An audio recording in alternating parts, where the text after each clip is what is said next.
Olá, aqui é o professor Felipe Ferraz Merino, sou advogado, professor de Direito e Processo do Trabalho, sou especialista em Direito e Processo do Trabalho, tenho mestrado na área trabalhista e estou fazendo doutorado na área de Direito Internacional do Trabalho.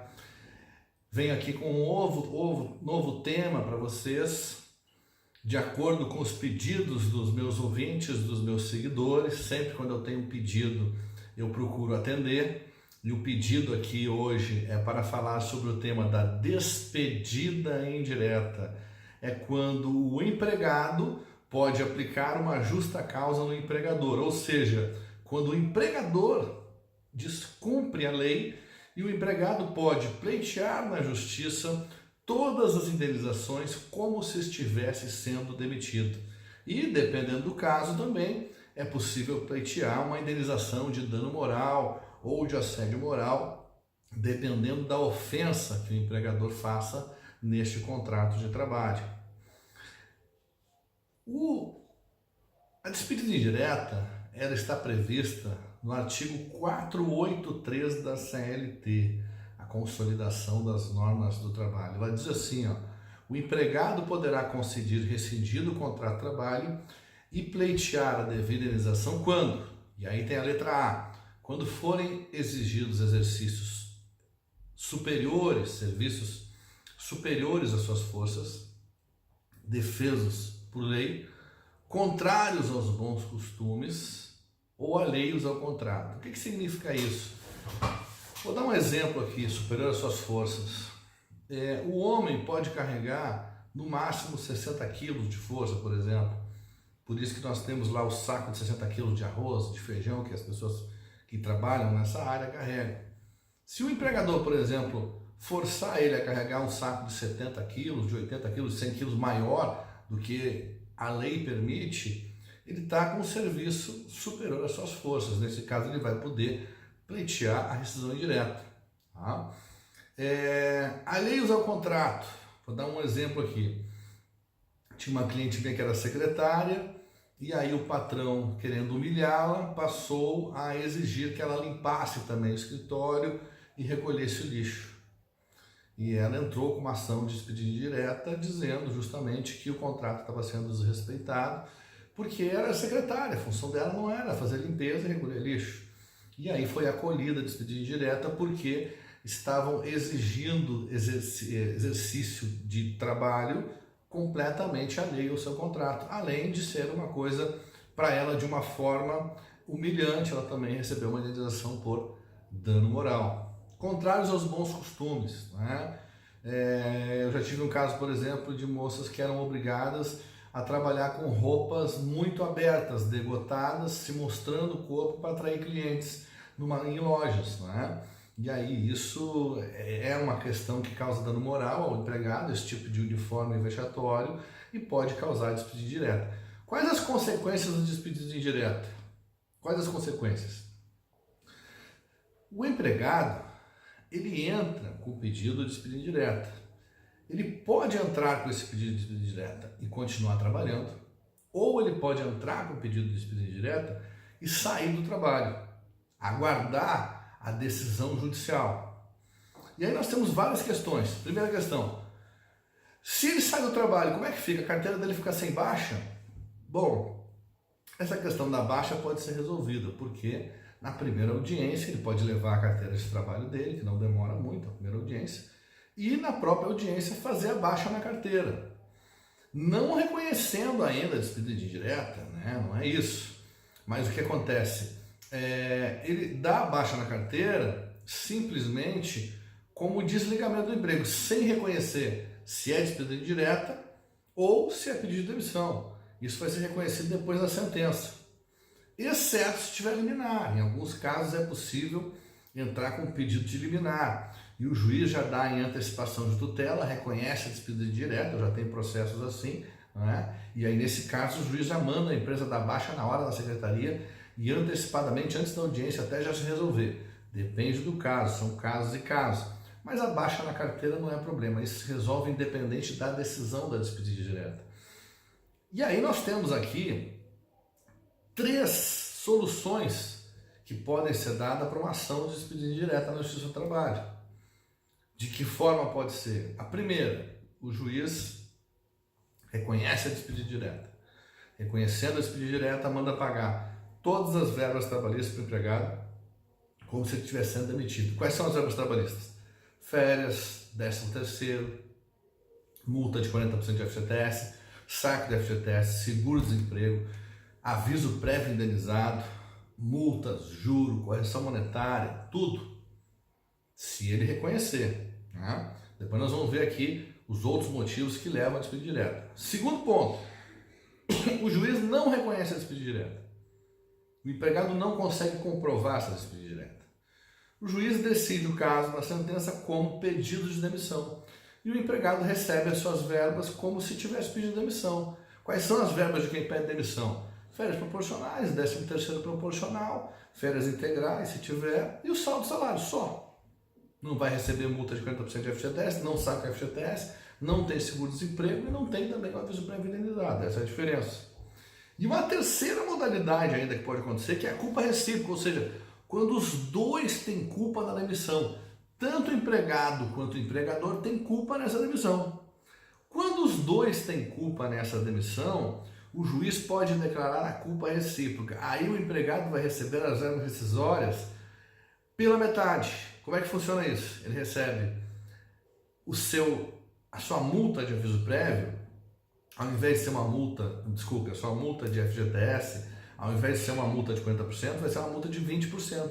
Então ele recebe uma multa de 20% de FGTS. Saca o FGTS.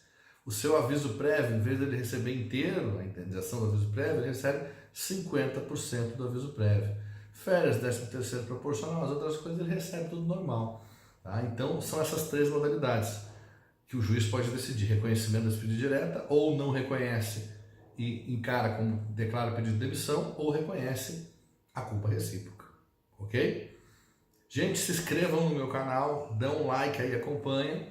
E eu vou procurar estar sempre fazendo vídeos curtos, objetivos, de uma forma simples, de uma linguagem simples, para que vocês possam aprender, né, os tópicos das matérias, separados por matérias. Tá?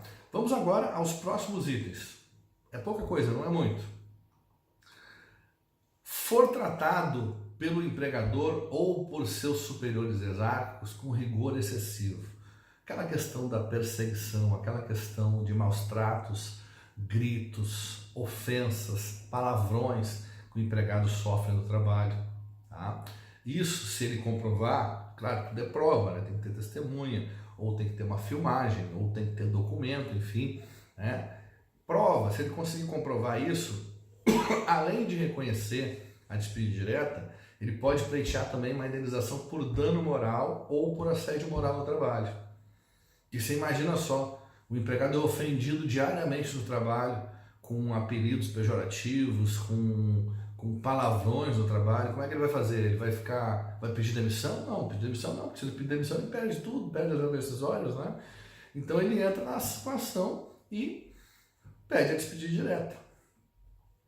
Próximo item, correr perigo manifesto ou mal considerável. O que significa isso? Se o empregado, por exemplo, trabalha numa empresa que não fornece os equipamentos de proteção individual, que ele está correndo um risco de acidente. Ou até uma empresa que não cumpre as normas de segurança, ensino ao trabalho, por exemplo.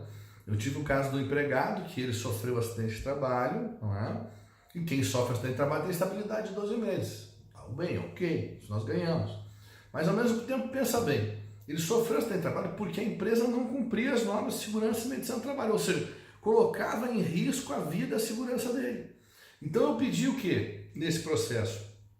Eu pedi ao juiz que declarasse a estabilidade, mas de forma indenizada, reconhecendo a despedida indireta, porque a empresa colocou a vida do empregado em risco. E aí foi reconhecido, ele ganhou reconhecimento da despedida direta por falha da empresa e recebeu os 12 meses de estabilidade indenizado ao invés de trabalhar. Próximo item aqui, que é o 4, não cumprir o empregador com as obrigações do contrato. O que significa isso?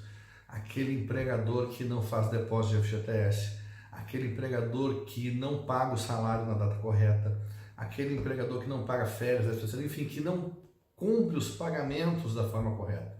Agora, é claro, vamos entender bem, não é assim, o empregador atrasa 1, 2 dias, já vou conseguir uma indireta. Não, porque com a crise que a gente está no mercado hoje, muita gente atrasa. Isso faz parte do mercado de trabalho, né? Atrasar 1 ou 2 dias, alguma coisa assim. O juiz não vai reconhecer esses pequenos atrasos como uma despedida indireta, né? Agora, a empresa reiteradamente atrasa os salários, a empresa atrasa os depósitos de FGTS, a empresa está com um depósito de FGTS atrasado, por exemplo. Isso é motivo para despedir direto. São várias vezes, vários meses, mesmo que seja por poucos dias, 5, 10, 15, 20 dias, mas vários meses reiteradamente. Inclusive tem uma súmula do nosso TRT4 aqui que fala a isso, fala assim, ó, o atraso reiterado do pagamento dos salários gera presunção de dano moral indenizável ao empregado. O que significa isso? Que o empregado, quando tem os seus salários atrasados reiteradamente pela empresa, ele pode pedir uma despedida direta e, além de ganhar todas as indenizações, ele ainda vai ganhar uma indenização de danos morais pelo atraso reiterado nos seus salários. Tá bem? Uma outra coisa também é aquela empresa que contrata o empregado não sendo carteira, né? Então ele trabalha 1, 2, 3 meses, 4 meses, 1 ano, está trabalhando lá, sem carteira assinada. Ele pode entrar com uma ação, pedir o reconhecimento de vínculo, pedir o pagamento de todas as verbas trabalhistas e pedir também o reconhecimento da despedida direta. Por quê? Porque a empresa não cumpre as obrigações contratuais de assinar a carteira que deveria assinar. Entendeu? É também um motivo para indireta.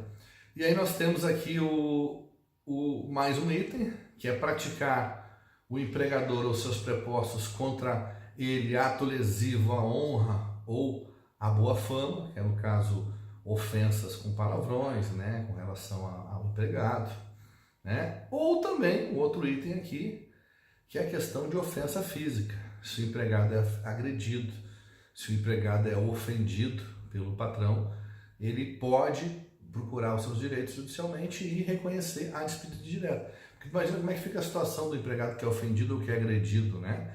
Ele esquenta a cabeça, ele vou pedir demissão. Não pede demissão. Pedir demissão, você perde seus direitos.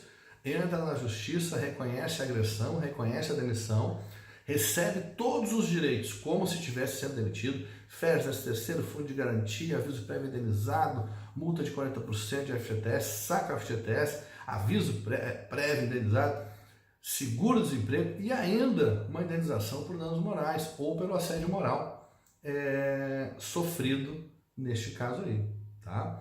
Então essas são as formas de despedida indireta que se pode buscar. Falei de algumas formas de questões práticas, né, da nossa jurisprudência. O que é jurisprudência? Jurisprudência são as decisões reiteradas dos juízes dos tribunais. São as decisões que costumeiramente os juízes decidem com relação aos processos. São precedentes, né, que nós temos de interpretação, tá bom? Então, por hoje era esse recado que eu tinha que dar para vocês. Se tiverem mais sugestões de tema, podem mandar, que eu vou fazer novos vídeos. Se inscrevam ali no site, cliquem aqui no canal, no sininho e façam a inscrição, tá? Um beijo, um abraço do professor Menino.